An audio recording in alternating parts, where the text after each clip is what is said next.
Bon, salut à tous. Je viens vous présenter la suite de la vidéo de la programmation MPI, de la programmation MPI O et OpenMP.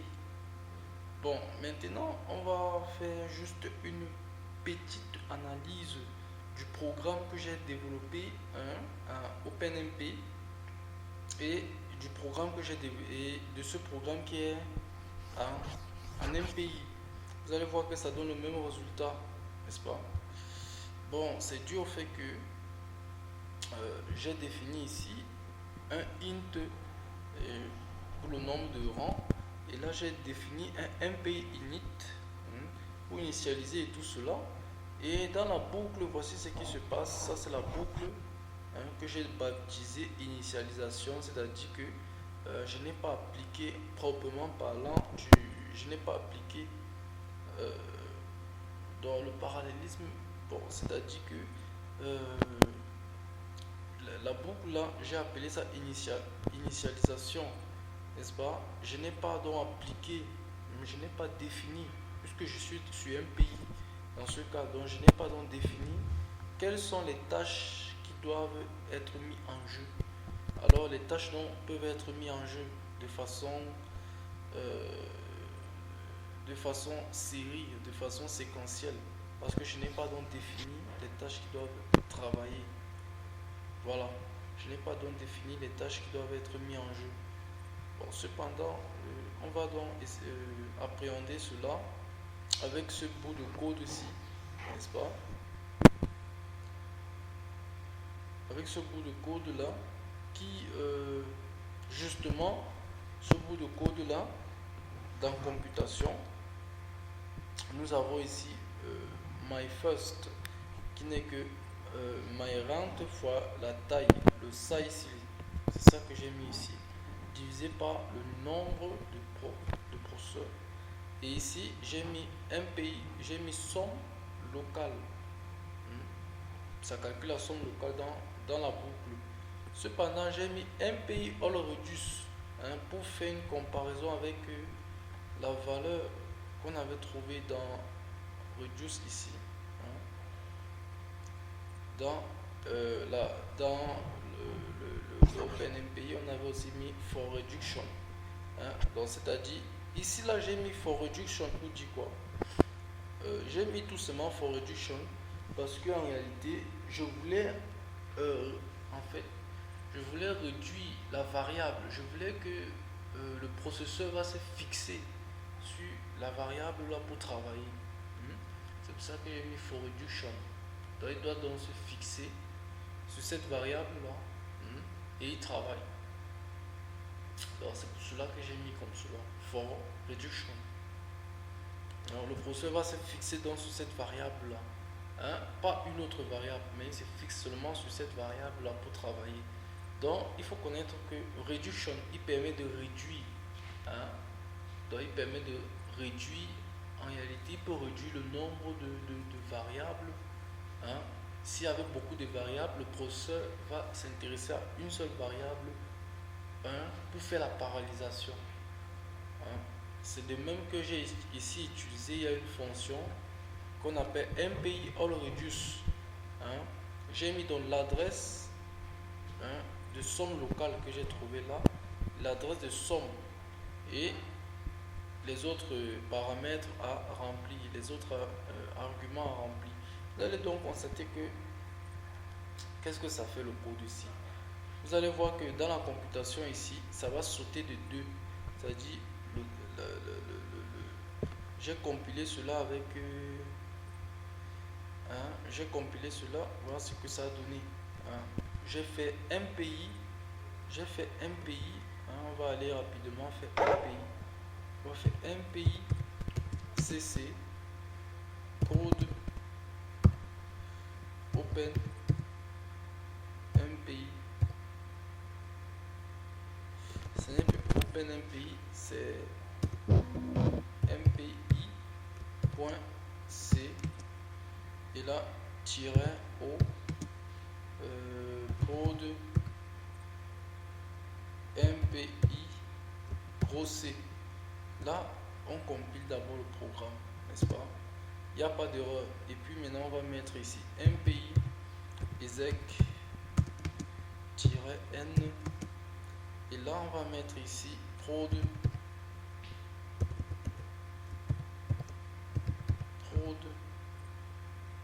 MPI. Là, on va mettre la C. C'est tout. Et là, vous allez voir que je n'ai pas indiqué le nombre de processeurs, le travail. Je vais l'indiquer tout à l'heure.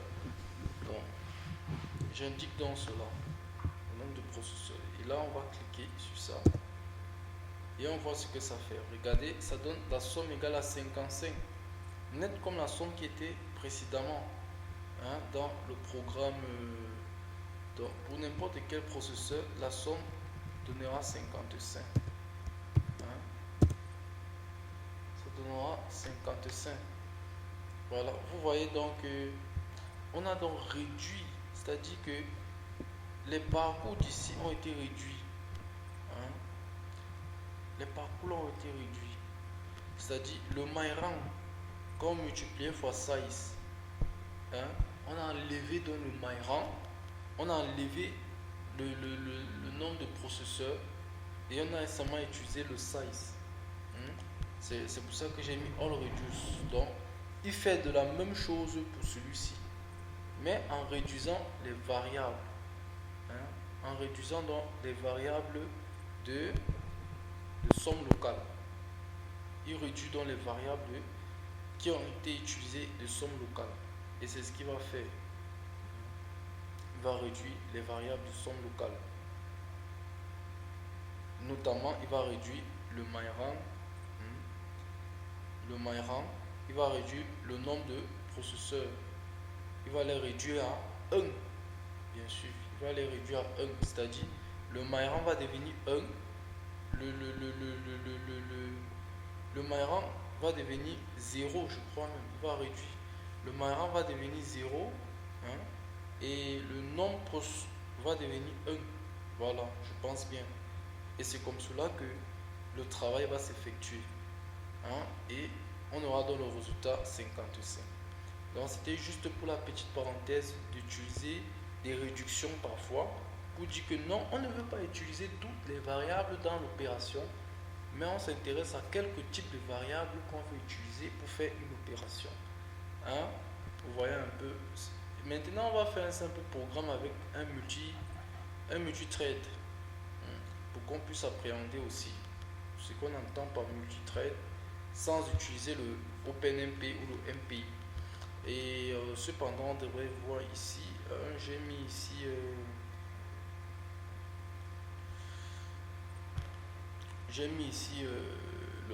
le programme, c'est ça que je cherche ici, n'est-ce pas?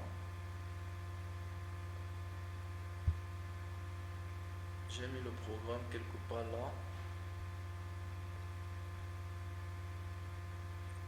Voilà, j'ai mis dans le programme ici. Donc on va aller là-bas le compiler rapidement avec le GCC.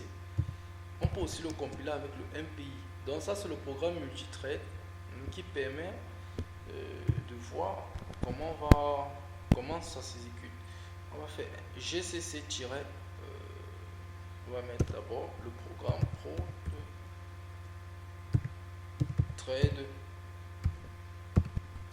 prod_thread.c autant pour moi, -o, et là je mets prod_thread et là gros C. C'est tout. J'exécute dans le programme. Ah ouais, j'ai oublié d'ajouter une commande pour le multithread. On appelle cela -lp thread. lp-thread. Voilà, c'est tout. Donc la commande là, ça résout donc le problème. Je pense qu'il y a encore un petit souci. Attendez un peu, on va voir pourquoi. Le petit souci se trouve où? Ok. Voilà, dans le petit souci, il y avait un petit problème là. On ne crée pas de variable où.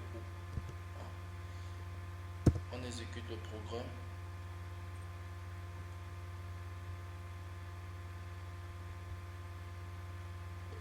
on exécute dans le programme, hein, en créant dans le product trade. En exécutant dans le programme, ça dit qu'il y a erreur, n'est-ce pas? C'est pas grave. Il y a erreur tout simplement parce que j'ai établi trop d'opérations. Voilà un peu le multitrade. Une petite variable multitrade que j'ai créée. Hein. Ça permet, ce sont des bibliothèques. On va pas dire bibliothèques, ce sont des fonctions prédéfinies. Hein. D'ailleurs, c'est une fonction prédéfinie. On appelle donc au niveau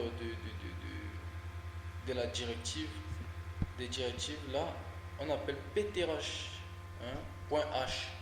Dans ptrade.h, on inclut aussi unit std.h. Voilà, et voilà ce que ça fait. Voilà ce que le code fait. Donc, on a dans un mytrade, hein, fun, et on dit ici, donc, on affiche donc cela.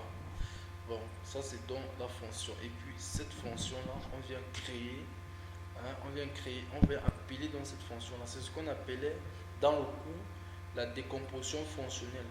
Hein, si on se rappelait encore bien de ce cours. Hein, la décomposition fonctionnelle, on a créé dans une fonction comme ça.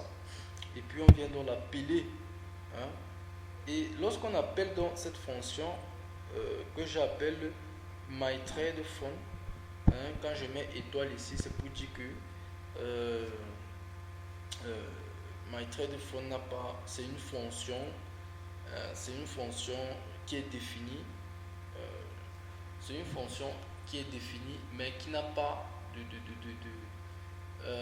qui se comporte comme un tableau, comme un tableau on peut dire, hein, qui se comporte comme un tableau, hein, c'est-à-dire dans la fonction, il peut avoir plusieurs instances de valeurs.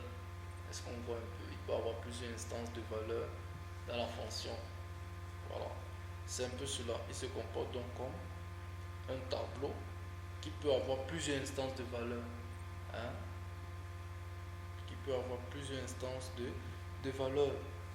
Et là, lorsqu'on met donc cette fonction au niveau de ptrh, ptrade create, on crée ici une adresse, ptrade id, hein, pour connaître quel est le processus, hein, qui va traiter dans cette fonction là, n'est-ce pas, ptrade id. Et on fait ici ptrade join nul. Dans les nuls là, c'est tout simplement pour dire que bon, tout simplement pour dire qu'on retourne, que cette fonction retourne certains paramètres, hein, qui sont nuls. Certains paramètres qui sont nuls, notamment les résultats, hein, le résultat, et notamment ici, le nul là veut tout simplement dire que on ne connaît pas l'adresse on ne connaît pas le nombre de processus, l'adresse même du nombre de processus, c'est nul. Et ici, on ne connaît pas le résultat de celui-ci, qui est aussi nul. Donc, on les prend en entrée, mais là, on peut connaître le nombre de processus, le début. Hein, quand on est en train de créer des processus parallèles, n'est-ce pas? Et puis, on joint dans ces processus-là. On les joint. Et à la fin, on affiche donc le résultat. Bon, on peut coller ça quelque part pour qu'on puisse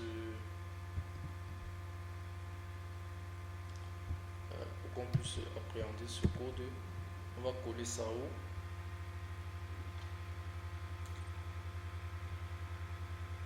Je vais coller ça dans le bureau alors, et je vais coller ça dans OpenMPI projet, et je vais l'appeler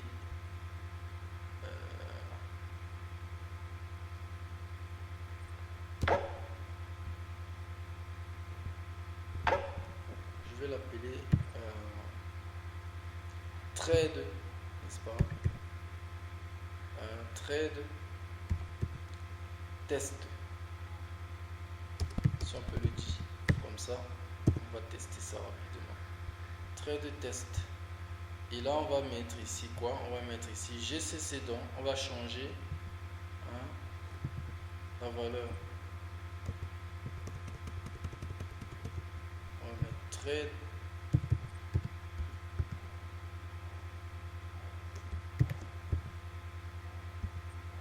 test.c tout simplement. Et là, il n'y a pas de problème. Là, on va mettre ici point B, point out pour ouvrir le programme. Pour ouvrir dans le programme, voilà dans ce qu'on va utiliser. Le point B, point out.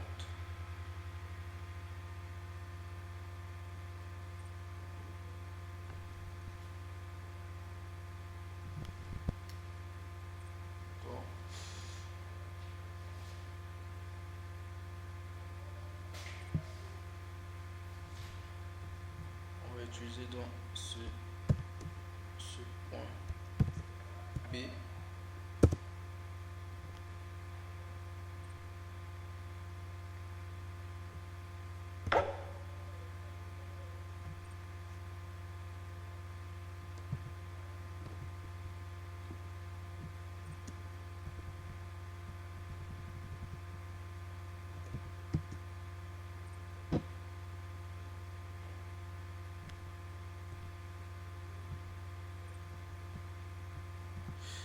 Voilà, nous avons ici qu'on on va compiler ça comme ça, n'est-ce pas?